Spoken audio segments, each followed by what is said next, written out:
Hey guys, and welcome to episode 4. In this episode, we're going to be taking apart the rear subframe. We're going to be taking the gearbox out of it and getting it all ready to go off to the shop. We've also got a bunch of new parts that we've just brought down from New South Wales. And one other exciting thing that we're going to be going over is our new partner that's just jumped on board.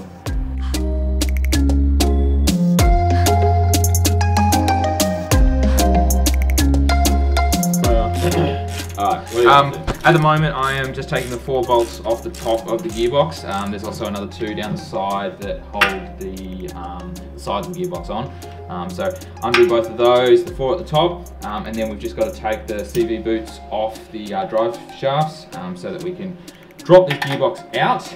But then it will leave the subframe, upper and lower control arms and everything will stay, and the suspension will stay. James will then be putting on the brake discs and the calipers back on the ends, so that everything is assembled and ready to go pretty much, except just without the weight of the gearbox, because that alone weighs a lot. And when the guys at the frame shop are putting this up onto the car and back down onto the floor and everything, every time as they're testing the pickup points, it's going to be a lot of weight and take a lot of time doing that. Every time they've got to bring it up and down. So we're just removing as much weight as we can from this rear subframe so that we can make it a lot easier on them. And it's also a bit easier on us as well to transport it to them as well. So that's pretty much just what we're doing at the moment.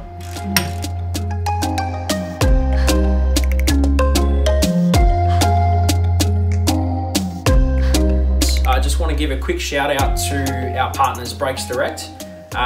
Moving forward during our testing and development stages on the NISMO, we'll be working very closely with their motorsports division to develop the ultimate package of rotors and pads for the NISMO that's best suited to the car, best suited to the driver. So we're really looking forward to learning as much as we can. We also use Brakes Direct, us personally, for our road going cars, our own personal track cars, rotors, pads, everything as such, and I'm sure you'll see some content of that in the future. But yeah, if you're interested in Brakes Direct's hardware products for yourself, jump on brakesdirect.com.au, plug in the make and model of your car. You'll be able to find a full list of pads and rotors that you need for your car, anything from your everyday street performance all the way to your track focused and race performance hardware. So a big thank you to Brakes Direct. We're really looking forward to working closely with them, and yeah, thanks again.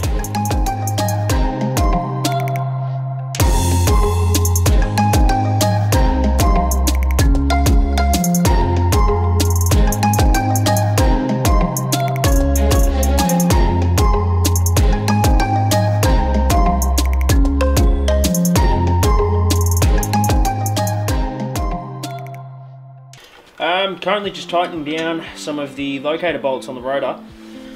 Definitely something to marvel at. On any normal given car, behind a rotor is either the hub or nothing. Behind this, they're cooling systems. They've got these inset carbon fiber like cooling plates with an inlet for cooling. And it's just unbelievable, like the engineering behind these brake setups and upright assemblies to have really maximizing the real estate of space. There is probably at least maybe 1 or 2 mil worth of gap between the inside of the rotor to the cooling plate. And as you can hear, it ain't touching. Unreal. But yeah, just mocking up fitment at the moment. Once that's all seated and sitting nicely, I'll throw the caliper back on, make sure it's all sitting nice, and yeah, we'll go from there.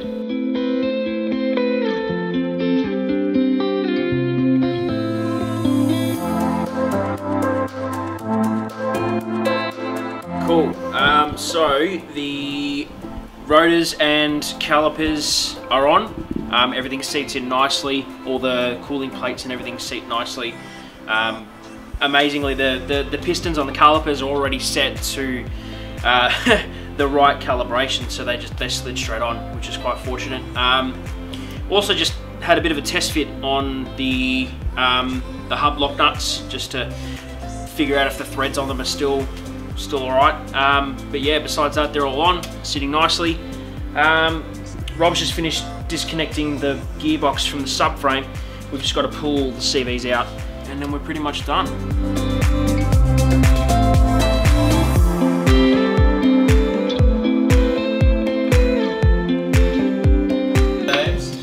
I just pulled off the upper control arm and lower control arms just to free up the hub, just so we can pull it away from the chassis and the gearbox. So what that will then allow us to do is completely remove the gearbox. Rob's just finishing up the same thing on his side, and we'll be able to get that CV free as well. And yeah, that's pretty much gearbox done.